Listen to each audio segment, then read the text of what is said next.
In today's video, I'm going to show you exactly how to add your business registration number in Xero.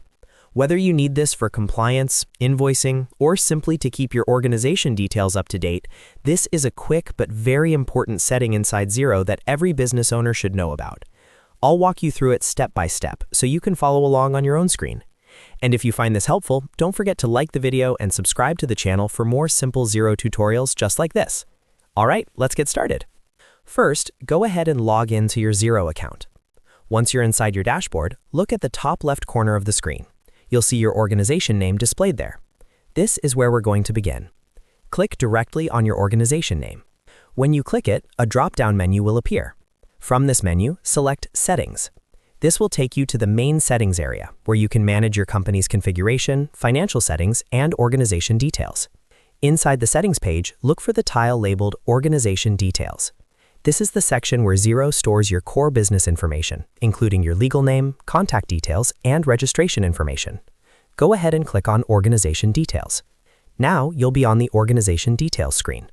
Here, you'll see various fields related to your business, such as your legal or trading name, address, and other identifiers. Scroll through the page until you find the field labeled Registration Number. The Registration Number field is where you enter your official business registration number. This could be your company registration number, corporate number, or the official identifier issued by your country's business registry. Make sure you enter the number exactly as it appears on your official documents to avoid any discrepancies. Click inside the registration number box and type your number carefully. Double-check for any typos, missing digits, or extra spaces. Accuracy here is important because this information can appear on reports and invoices depending on your setup. Once you've entered your business registration number, scroll all the way down to the bottom of the page. This step is crucial because if you navigate away without saving, your changes will not be applied. At the bottom, click the Save button. After you click Save, Xero will update your organization details with the new registration number. You should now see your number stored in the registration number field. And that's it.